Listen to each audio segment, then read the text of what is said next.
Greetings, Earthlings! I'm back with a review of another XLR condenser microphone.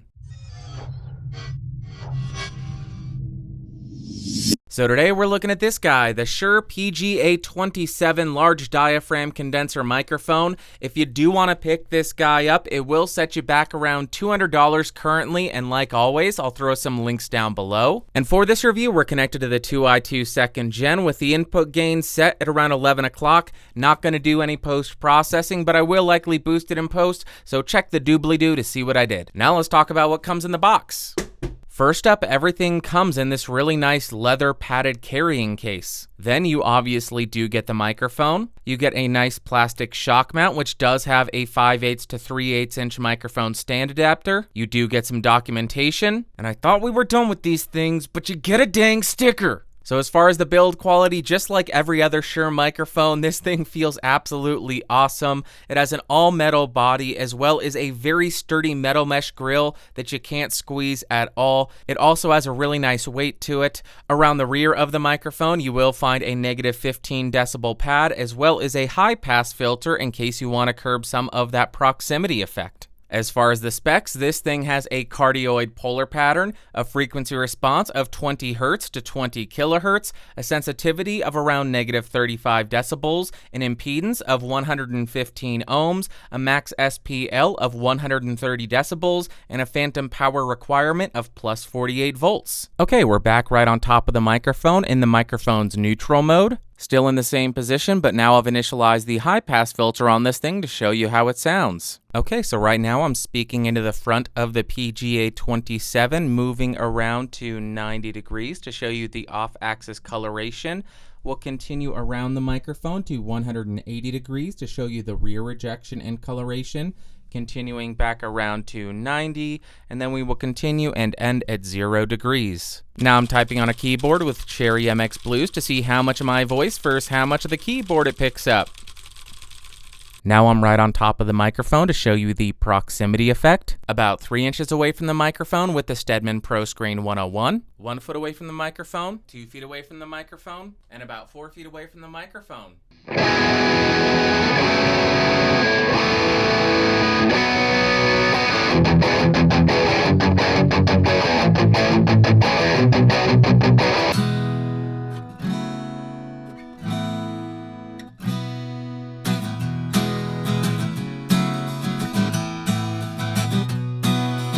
I'd much rather be squatching today.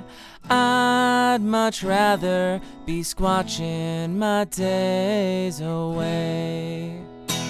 Again, this is another one of those microphones that just seems to be a bit too focused in the high end and lacking in the low end. In terms of pros, it does have that typical amazing Shure build quality, and it does come with some really nice accessories with this shock mount as well as the nice leather carrying case. But then in terms of cons, this microphone just didn't do an amazing job with plosives, and that's because there's just nothing on this microphone in the way of diffusion or absorption, and also it did get to sound a little bit grainy in the higher frequencies. So when we listen to the electric guitar on this thing, I personally just was not a big fan of it, and that's because it did sound a bit too boomy in the low end, which is because we were close miking the guitar cab, which adds the proximity effect, and you could resolve that a little bit by switching on the high pass filter, but the guitar also sounded a bit crunchier in the lower mids than I'm used to, which I wasn't a big fan of either. Then the acoustic guitar had a fairly even sound to it with a pretty nice body when you mic it a little bit closer to the sound hole, and the presence and treble and air boost also had some nice attack to the guitar pick,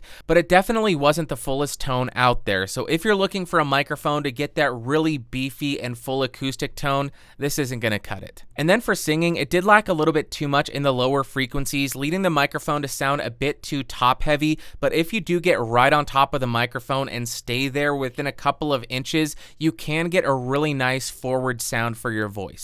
And the same thing goes for spoken word. If you don't stay right on top of the microphone within a couple of inches to help offset that presence and air boost, it can sound a bit too thin and a little bit harsh. So would I recommend this microphone? Honestly, I hate to say this, but probably not, and that's because I don't think the microphone sounded optimal for anything that I threw at it. Now, sure, the microphone does sound fine, but for $200, I would like the microphone to sound better than fine for at least one use case, and I don't think this microphone really excelled on anything that I threw at it, so personally, I was not a big fan of it and I wouldn't recommend it. Now, unfortunately for all of you, I'm going to go ahead and end this review with a joke. So, if you are planning on picking up this microphone, I really hope that you enjoy smoking drugs because you're definitely going to be getting a lot of highs.